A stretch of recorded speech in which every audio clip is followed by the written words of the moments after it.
그러면 이번 강의 마지막 파트로 이제 개명하는 작업을 해보겠습니다. 이분의 이름을 이제 개명하기 위해서는 먼저 간명을 해볼 필요가 있겠죠. 그래서 간명을 먼저 하고 그 다음에 이제 개명으로 들어가야 되는데,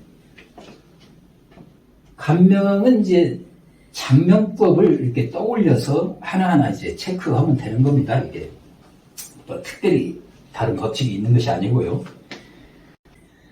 그런데 어찌됐든 이 사람이 자기 이름에 대해서 만족을 못 느껴가지고 개명을 의뢰한 겁니다. 이 개명은 그렇게 적극적으로 권유할 일은 아니라고 저는 생각합니다. 예를 들어서 이건 좀 우스갯소리입니다만 한 마을에 양씨가 있고 주씨가 있었는데, 양중이라는 처녀하고 주전자라는 처녀가 결혼을 했어요. 동이야 전자야 이게 되잖아요. 양씨고 주씨인데, 요즘에야 뭐 약간의 놀림감 같은 그런 이름이 됐지만은, 이 당사자가 나는 이 이름 그대로 갖고 살래 하면은 되는 겁니다. 그러나 이들이 자기 이름에 대해서 매우 불만족을 느낀다면 개명을 해야 되겠죠. 그럼 개명이 그렇게 어렵냐? 그렇지 않아요. 개명은 이제 정식으로 법적인 이름의 지위를 가지려면 이제 개명 절차를 밟아야 돼요. 그건 이제 법원에 가서 하는 겁니다. 법원에서는 대부분 개명을 받아들이고 있어요. 그러니까 혹시 안 받아들일까? 이런 고민을 할 필요는 없어요. 예를 들어서 뭐 신용불량자가 됐다, 경제 문제가 있고, 뭐 형사범죄하고 뭐 관련이 있다. 이제 이런 사람들은 뭔가 이거 도피하려고, 회피하려고 하는 거다. 그래서 법원에서 받아들이기가 좀 쉽지 않겠죠. 이런 것만 없다면은 대부분은 받아들이는데, 대법원이 이제 개명을 받아들이는 근거로 우리 헌법상의 기본권, 우리 헌법 아래에 있는 국민은 누구나 가질 수 있는 기본적인 인권, 인간이면 가질 수 있는 권리, 이걸 기본권이라고 하는데, 그 중에 하나 행복 추구권이라는 게 있어요.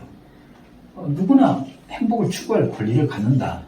바로 여기에 근거해서 이 이름을 개명하는 것도 행복 추구하고 관련 있는, 이게 존중해줘야 할 권리다.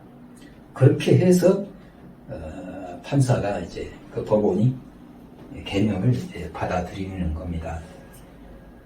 예컨대 이름이 흉하고 놀림감이면 당연히 뭐 개명을 서둘러 보겠지만, 아니면 내 이름은 그저 그렇게 큰 문제는 없는 것 같은데 우연찮게 어디 가서 장면가한테 봤더니 이름을 개명을 해야 된다. 그래야 당신 앞으로 삶이 평탄해질 거다.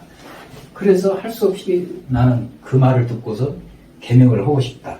그래서 법원에 신청하면 그런 것도 받아들여집니다. 행복 추구권 때문에. 그러면 개명의 어떤 근거, 이런 얘기는 이제 여기까지 하고, 이제 간명을 해야 된다라고 했는데, 이 뜻을 먼저 보니까 별로 큰 문제는 없어요. 근데 본인이 이제 문제가 있어서 의뢰를 했고, 이제 장명가가 이걸 살펴보니까 먼저 이제 이 발음 오행을 보니까, 발음 오행상으로는 금이겠죠, 금. 기역이니까 목이겠죠. 기역이니까 이제 운해본에 따르면 토가 되겠죠. 그럼 벌써 이게 금금 목이 됩니다, 이게. 목국 토가 되고. 극이라고 했죠, 극. 그래서 발음 오행상으로는 썩 좋지 않은 조합을 갖고 있는 이름이에요. 발음 오행상으로는 문제가 있다. 그러면 이제 수리 오행으로 한번 보자. 획수. 수리로 한번 보자. 이게 글자 획수를 보는 거죠. 하나, 둘, 셋, 넷, 다섯, 여섯, 일곱, 여덟, 아홉, 열, 열하나. 이게 열하나네요. 11회.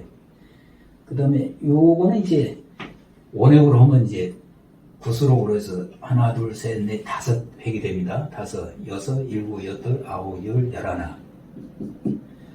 그 다음에 이 산수변은 원획으로 하면 물수에 해당하는 거죠. 이렇게 하나, 둘, 셋, 네 개가 13획이 되겠죠. 13획. 자, 소리상으로는 이렇게 11, 11, 13입니다. 근데 이 성 11획자의 성씨를 가진 이름의 조합으로 11, 11, 13은 기란 조합이 아니다 라고 이렇게 나와 있습니다. 전부 자료들에 보면. 그리고 이게 수리 음양으로 봐도 이게 홀수니까 이게 양이겠죠. 이것도 양이고 이것도 양입니다. 그래서 음양이라는 측면에서 봐서도 치우쳐 있다.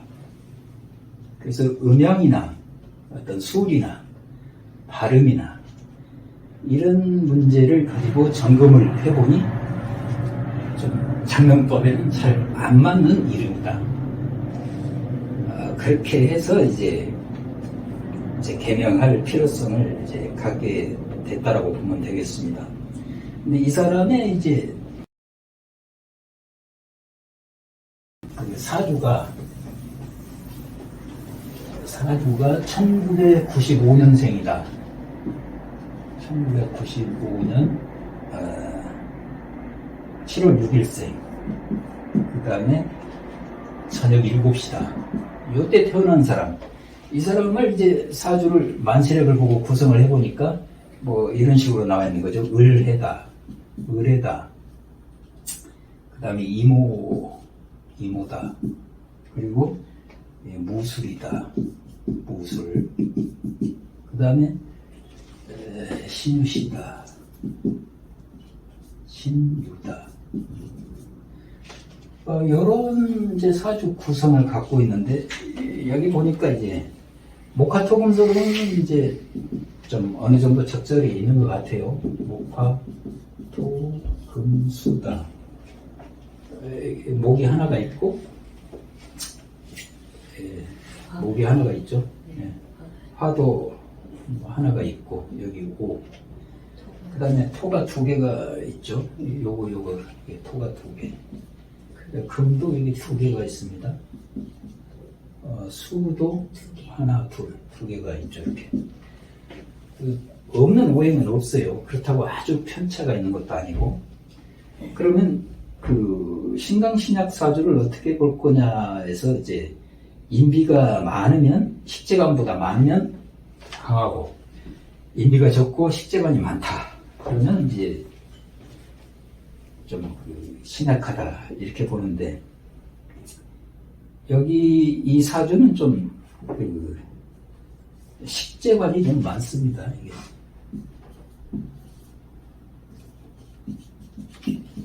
그래서 이제 좀 신약한 사주로 볼 수가 있어요. 달리 볼 수 있는 사람도 있겠죠. 다른 이론에 근거해서. 그러나 저는 이런 측면으로 봐서 그냥 좀 신약한 사주로 볼 수 있다.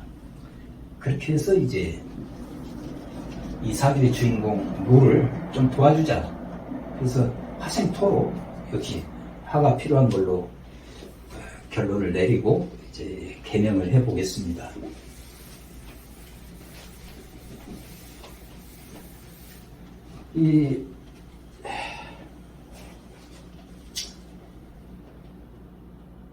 아까처럼 쭉 작업을 다 이제 해 보니까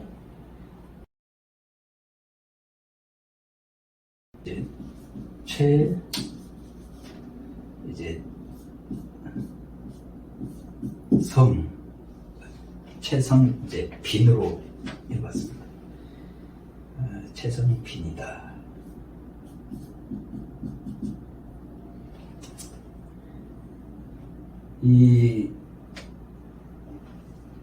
그러면 일단 요 화오행을 사주 분석상 이제 좀 필요하다고 그랬는데 화오행이 어디 있냐? 여기에 있습니다. 여기 이 창화, 요게 이제 화오행에 해당하는 이제 글자를 이루는 것입니다. 그리고 이제 또 이런 조합을 해볼 수도 있겠죠. 11 획수에 10택하고 14획. 그 결과 도출된 이름이 이제 최진혁이다. 성은 이제 똑같고, 이제 참진자에다가 이제 빛날 혁자죠. 빛날 혁. 그래서 획수가 이제 이게 10획이고, 이게 14획이고, 자원오행으로 이제 보충을 해준 글자가 여기 있죠. 이제 그 혁이, 빛날 혁이 이제 화에 해당하는 그런 글자입니다. 불꽃이 뭐, 이렇게 빛나잖아요. 이 글자 자체가 이제 화오행에 속하는 겁니다, 이게. 그 다음에 이제 11하고 7, 6으로 한번 구성을 해본다. 그러면 이제 최상욱이라는 이름을 얻을 수가 있다.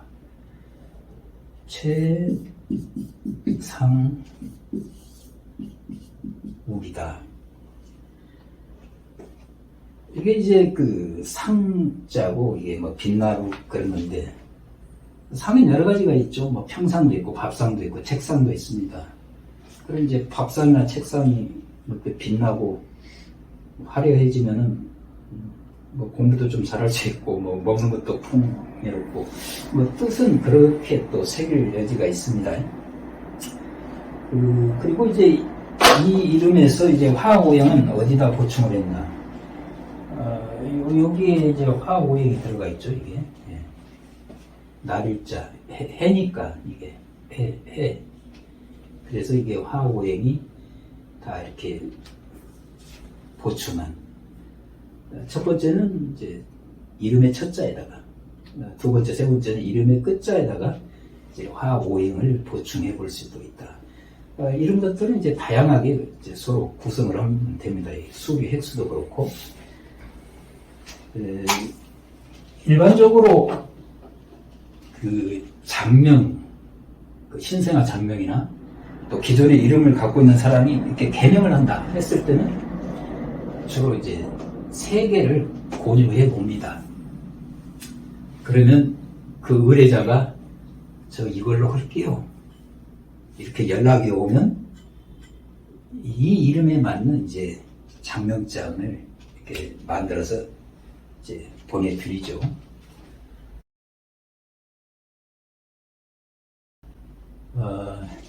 이상으로 이제 감명하는 것을 끝냈고, 이번 강의에서 뭐 그야말로 한 학기를 다뤄야 할 그런 그 분량이 많은 강의를 그냥 두서 없이 꼭 이런 점은 알아두셨으면 해서 선명하게 어떤 일반적인 이론을 개관해 봤고, 그 다음에 이제 실습으로 신생아 장명하고, 그 다음에 개명하는 이 작업을 해 보았습니다.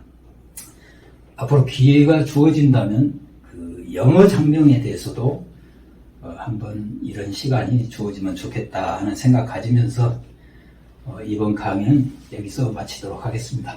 감사합니다.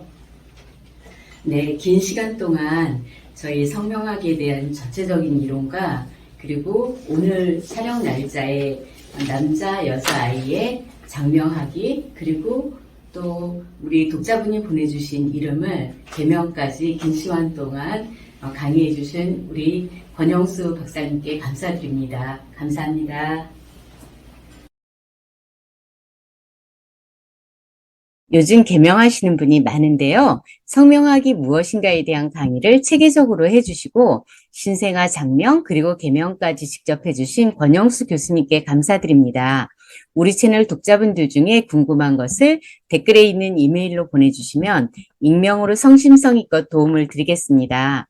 여러분 다음에 다시 또 만나요. 안녕.